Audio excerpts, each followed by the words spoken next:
नमस्कार दोस्तों आज के समय में कोरोना की दवाई बनाने को लेके और लॉन्च करने को लेके बहुत ही एक बड़ी रेस लगी हुई है। और अब ये रेस हो भी क्यों ना, आखिर इतनी बड़ी महामारी हर कंपनी चाहती है कि उसकी दवाई सबसे पहले मार्केट में आए ताकि उसका नाम हो, गुडविल उसकी ज़्यादा बने, उसका नाम ज़्यादा फैले। वैसे तो देखा जाए तो बहुत बड़े गौरव की बात है कि हमारे भारत देश में इतनी सारी कंपनियों ने दावा किया है कि हम अपनी दवाई लॉन्च करने जा रहे हैं। चाहे हम ग्लेनमार्क की बात करें, पतंजलि की बात करें और अब तो सिप्ला भी रेस में आ गई है। वैसे तो बहुत अच्छी बात है और अगर ये दवाइयाँ बखूबी अपना नतीजा देती हैं तो इससे अच्छी चीज़ नहीं है कि भारत विश्व गुरु बन जाएगा। लेकिन उससे पहले हमें एक फैक्ट ये भी देखना है कि क्या ये दवाइयाँ सच में कारगर हैं या नहीं है। अब जैसे कि अगर हम किसी भी एक कंपनी की बात करें तो क्या उन्होंने सही ट्रायल किए, सही परीक्षण किए, क्या उन्होंने उतनी जांच की है, क्या रिकवरी रेट सही रहा है। देखो सबसे पहली चीज़ तो आप मेरी ये समझो कि जब ये दवाई अभी भी मार्केट में तो आई नहीं है, मार्केट में नहीं आई है और ये दवाई बनने से पहले भी अगर आप अपने देश का रिकवरी रेट देखते हैं तो 50% से ज़्यादा है, अभी भी चाहे आप गूगल करो। तो यानी कि ऐसे भी लोग हैं जो बिना दवाई के रिकवर हो रहे हैं, जिनका इम्यूनिटी सिस्टम अच्छा है वो तो वैसे भी रिकवर हो रहे हैं। अब ये जो कंपनियां अलग अलग अपना डेटा दे रही हैं, अब जैसे कि मैं पतंजलि के लिए न्यूज़ देख रहा था तो उसमें उन्होंने बात की कि 280 लोगों पे परीक्षण किया गया है। सबसे पहले तो मुझे ये लगता है कि इतने लाखों लोगों में ये फैला हुआ है और भी पता नहीं कितने लाखों लोग अभी और भी होंगे भारत में जिनको कोरोना होगा, है ना। तो सिर्फ 280 लोगों का परीक्षण करके ये नतीजा निकाल लेना कि हर किसी पे ये चीज़ कारगर होगी, मुझे नहीं लगता ऐसा होना चाहिए। सेकंड थिंग एक और भी है कि अगर 280 ठीक हो भी गए तो उनमें से कितने बुजुर्ग थे, कितने कम आयु के थे। जैसे कि एक आयु होती है ना, अब 18 से 25 है या 18 से 30 है। अब ये जो आयु होती है ये जवान वाली आयु है। अब हो सकता है कि ये तो नॉर्मल अपने आप भी सही हो जाते। अभी भारत में कितने लोग तो ऐसे भी होंगे जिनको कोरोना हो के सही भी हो गया होगा, क्या पता उनकी जांच ही ना हो। अभी इतना महंगा टेस्ट है। एक तो आज के टाइम पे सर्दी खांसी जुकाम अगर कोई खा दे तो उसे डॉक्टर के पास जाने में डर लगता है कि वो कहीं कोरोना ना कह दे कि जा टेस्ट करा। कितने तो ऐसे होंगे जिनको कोरोना हो के अपने आप भी सही हो गया होगा। मैं इनके परीक्षण पर सवाल नहीं उठा रहा हूँ, मैं किसी भी कंपनी के खिलाफ नहीं हूँ, अच्छी बात है अगर दवाई बन जाती है।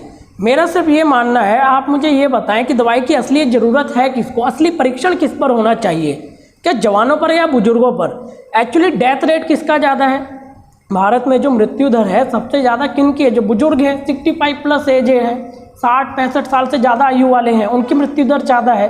मैं ये नहीं कह रहा हूँ कि दवाई की ज़रूरत सिर्फ बुजुर्ग को है या जवान को नहीं है, जवानों की भी मृत्यु दर है। लेकिन अधिक से अधिक परीक्षण किन के होने चाहिए, बुजुर्गों के, कि क्या ये दवाई उनको बचा पा रही है या नहीं।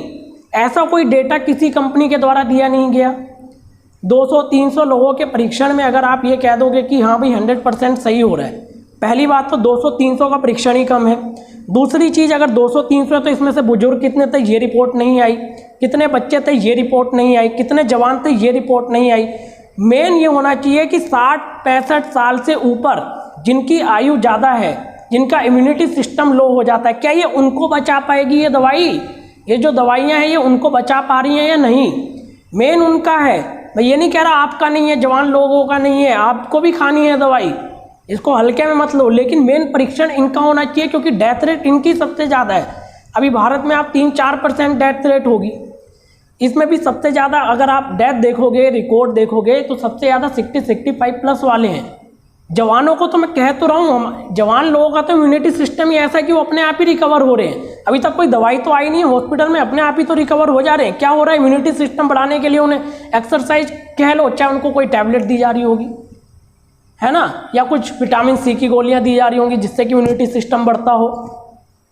तो मेरा ये मेन चीज़ ये है कि क्या इतने ट्रायल हुए हैं, पता नहीं, कोई रिपोर्ट आई नहीं। आयुष मंत्रालय ने भी अभी पतंजलि के एडवर्टाइज पर रोक लगा दी थी कि अभी तक ये पूरा डेटा नहीं आया है आपका कि आपके इससे कितने सही हुए हैं, किस उम्र के हुए हैं। मेन चीज़ ये है परीक्षण होने चाहिए सबसे पहले तो रैंडमली हो जाए, अच्छी बात है। रैंडमली टेस्ट भी होने चाहिए कुछ, तब जाके पता चलेगा। किसी भी गली मोहल्ले में जाके टेस्ट हो तब पता चलता है कि किसको है किसको नहीं है। मैं कह तो रहा हूँ अभी इतने तो ऐसे होंगे जिनको हो के सही भी हो गया होगा और उन्हें पता ही नहीं है कि कोरोना था भी उन्हें। अब हल्की सर्दी हुई, खांसी जुकाम हुआ, बंदा सोचता है नॉर्मल फ्लू है, क्या पता हो गया उसे और उसका इम्यूनिटी सिस्टम अच्छा हो, अपने आप रिकवर भी हो गया हो, है ना। मेन परीक्षण किस पे है? जो ज़्यादा आयु या बच्चे हों, क्या ये दवाई उनको बचा पाएगी? ये डेटा है या नहीं?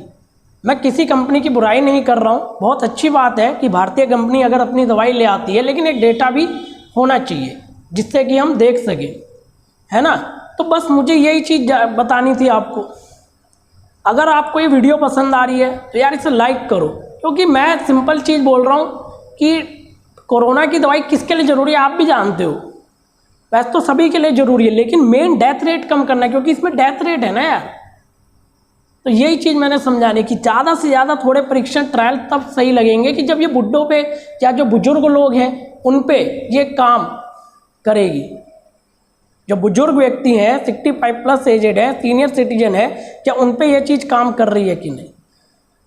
तो बस दोस्तों आज के लिए इतना ही।